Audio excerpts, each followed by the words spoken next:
Hey everybody, we're shooting a video today. We thought it would be nice a good idea to share some of the gear that we bring on a moose hunt. We based our gear on our style of moose hunting. There's a lot of different ways you can moose hunt, through a vehicle, walking. I'm sure if you're up in Alaska it's even different from a boat, but what we're focusing on today is the gear that we feel. We're going to cover probably the top 5 things that we feel are the most important things to take on a moose hunt, things that'll help you out, things that we feel are very important, we use over and over again. Again, a lot of other stuff you can take on a moose hunt. We could go all day on this, but we're going to try and cover the top 5. Yeah. So the first item we feel is one of probably the most important pieces that we bring on a moose hunt. I can say I've used it over and over again because when you're cleaning out a moose, I think I've stabbed myself pretty much every moose, so I need Band-Aids or Neosporin or something. Yes. So one of the most important things that we feel to keep your hunt safe. You always want to have fun, but you want to be safe at the same time. So one of the biggest things you want to have is a first aid kit. And it doesn't have to be a fancy big first aid kit. I know you've got a giant first aid kit with stitch kits, and you're a I have one. I leave one in the truck. That's a full trauma kit. But to have with your pack frame, which will also go with our day pack. But one of the first things, if we're putting it together, as Eric was hitting on, will be the first aid kit.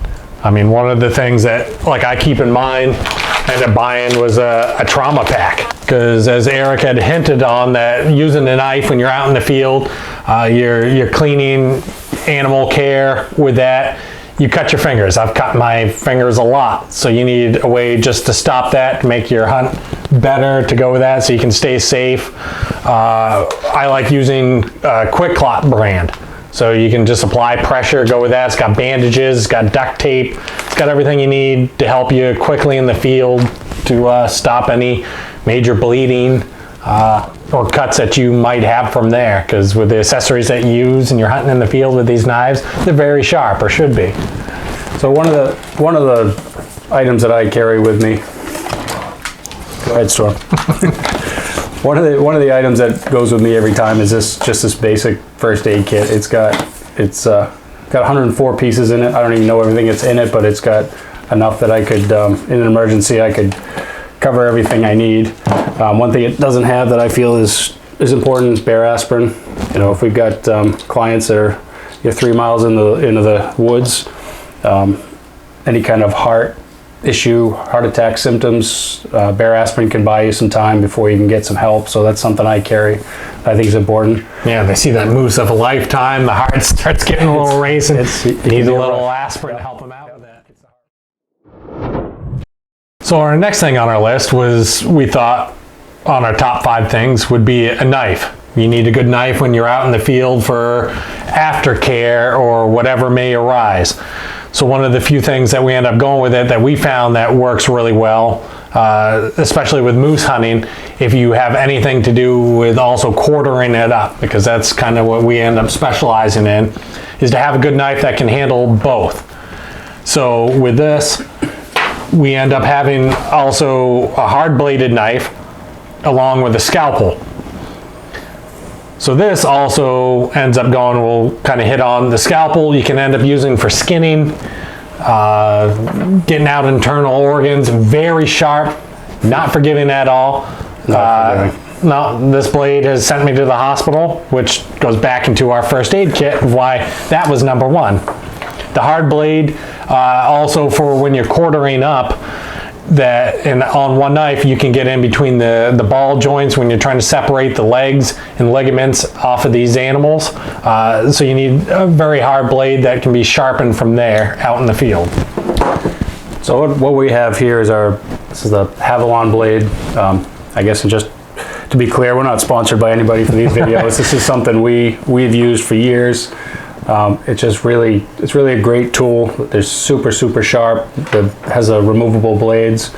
So these are a great knife because the removable blade is fantastic. But if for some reason you run out of blades, Or you break one and you're in a jam, then you have the hard blade on the other end.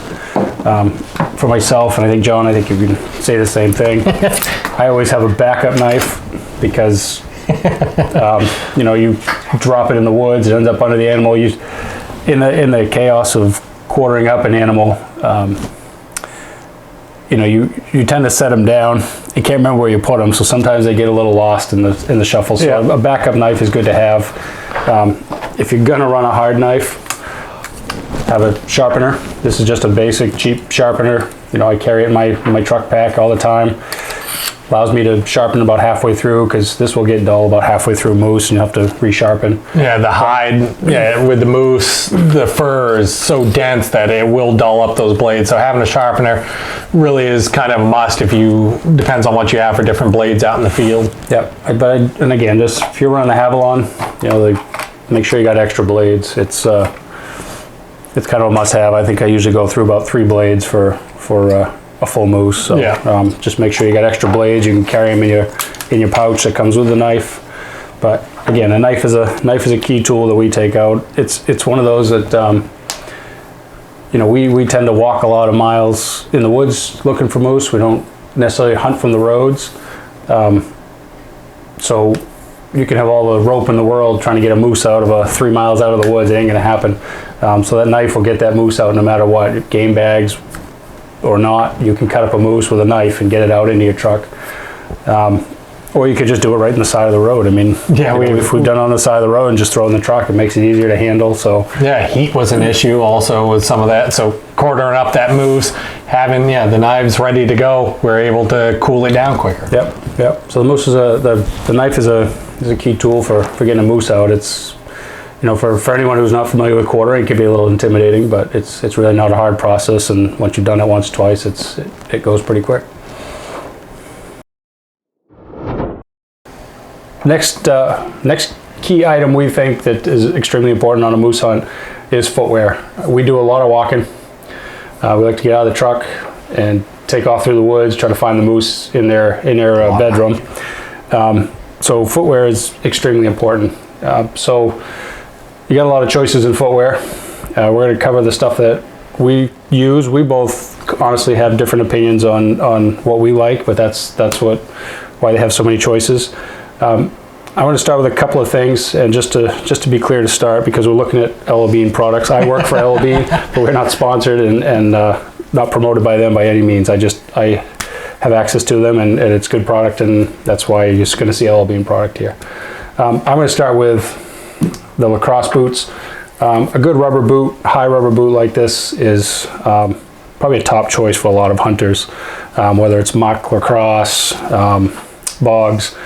They're a comfortable boot. They allow you to walk in a lot of different situations without worrying about getting your feet wet.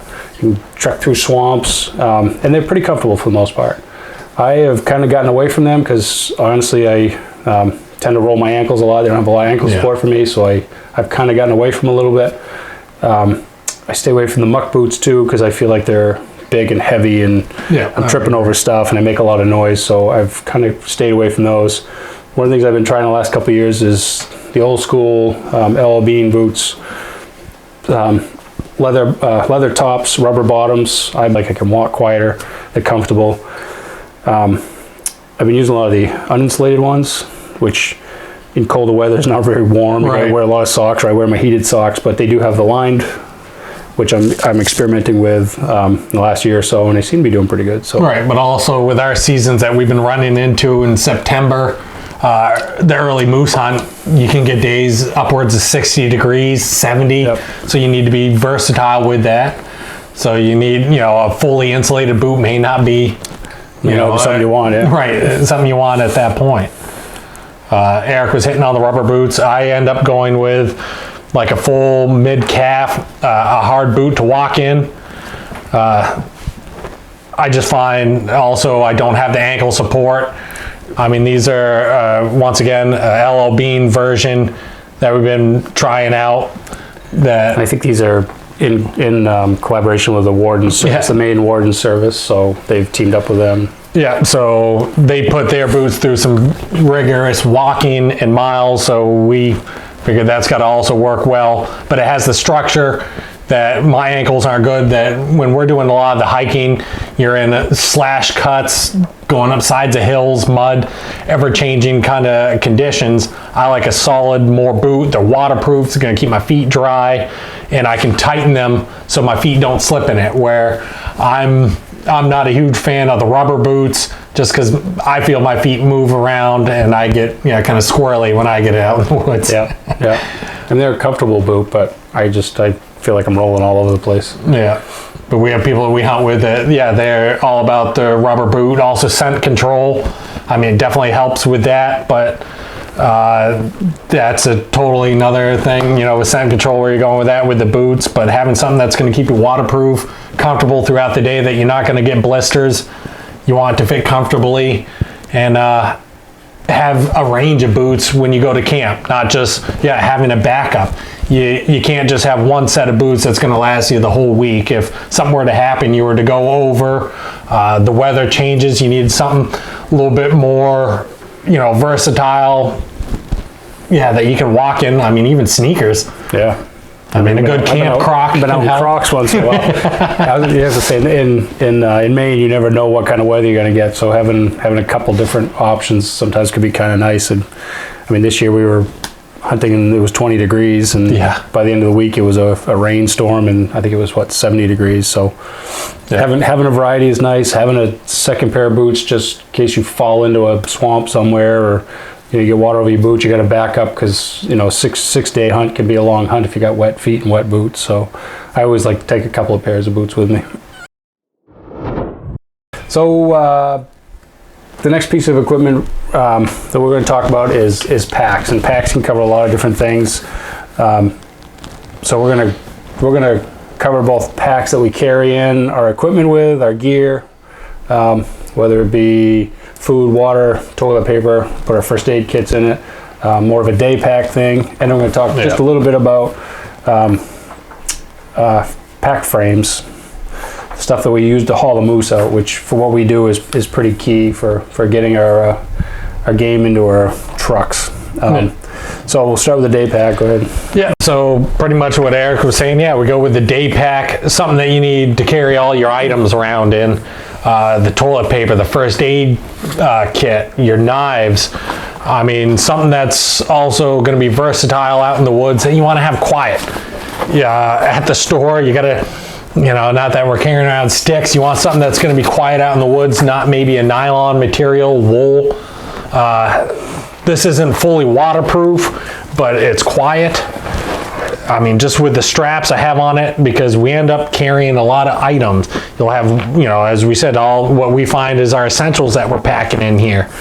But, I have different straps with this one that goes across the chest. So that'll end up holding, the pack close to me. It's got very good lumbar support, because I like to have a very comfortable pack, because we're wearing this throughout the whole day. And you put a lot of gear in it too. If you're, we're taking clients out a lot of times, and so we're not only carrying gear for ourselves and to get the moose out if we get one, we're also carrying clients water, their food, sometimes their clothing. So it's, we want to be able to carry a lot of weight comfortably for many hours on end. Have pockets, everything available. You have your knives, your first aid kit.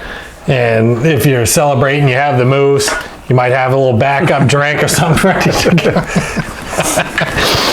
And maybe a day pack like that for everybody isn't maybe it's too big, it's too much room to carry. Maybe just a fanny pack too, just something small that's comfortable. That's my turkey bag that I don't have a lot of gear when I go turkey hunting compared to moose hunting, so that's a small version of what I might carry for the moose week.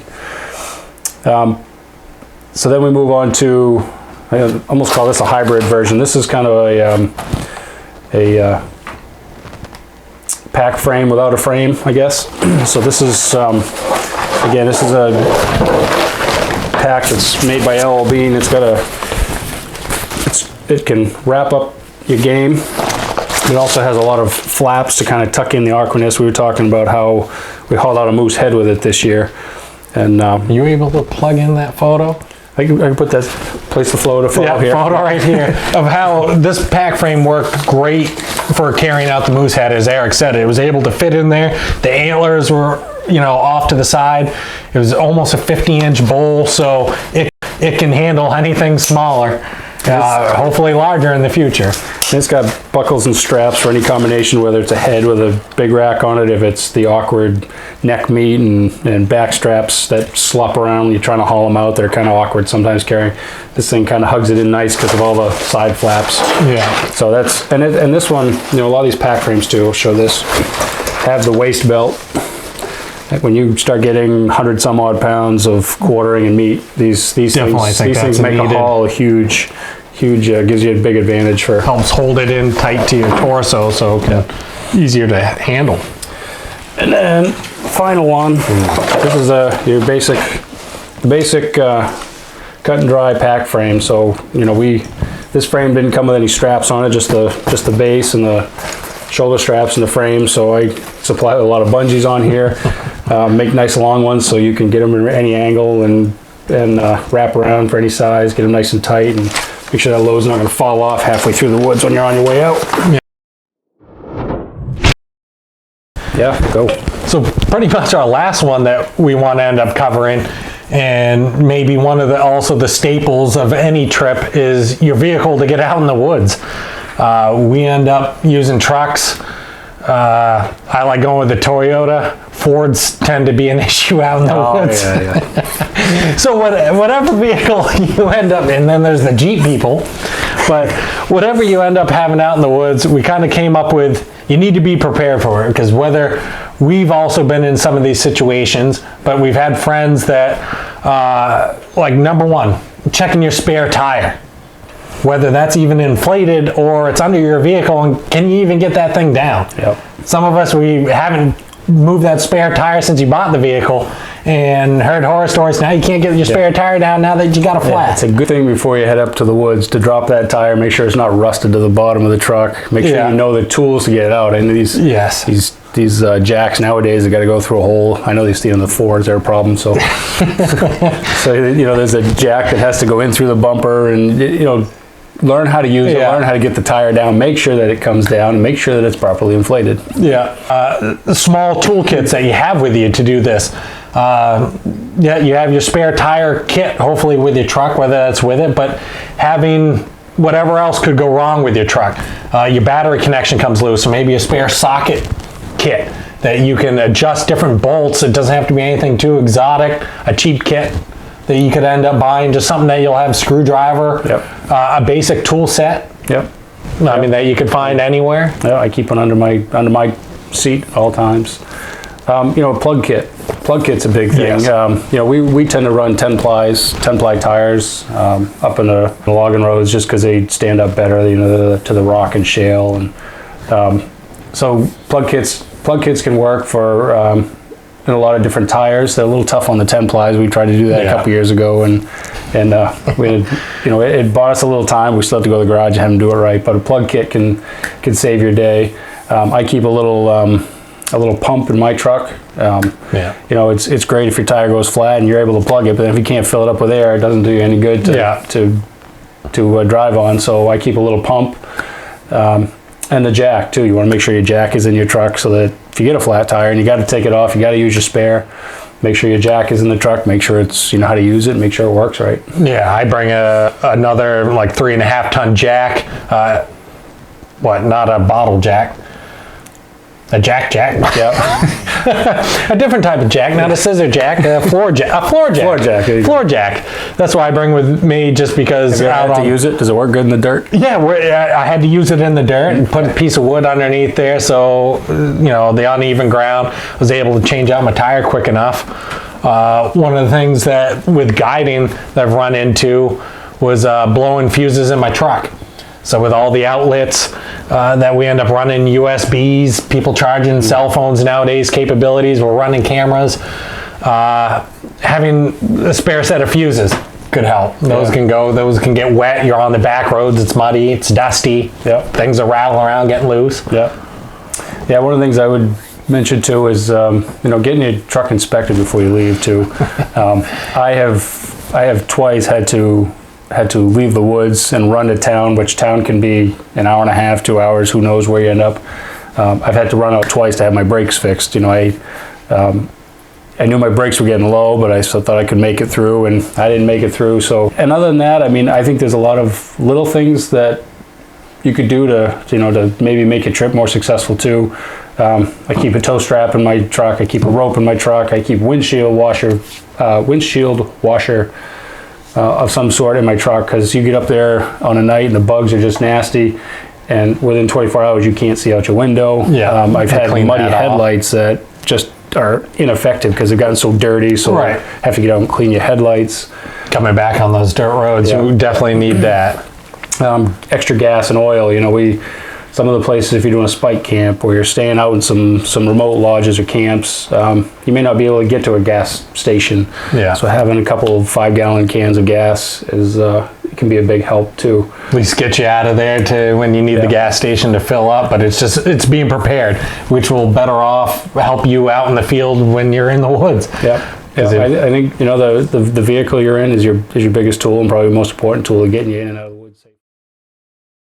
Get that? I mean, toilet paper is tool number 1. Don't ever leave home without it. Or if you do, make sure you have soft boxer shorts. Socks are my secondary, but I don't socks like are losing expensive. those. Socks are expensive. Underwear. But a good wool sock, I mean, out on a cold morning.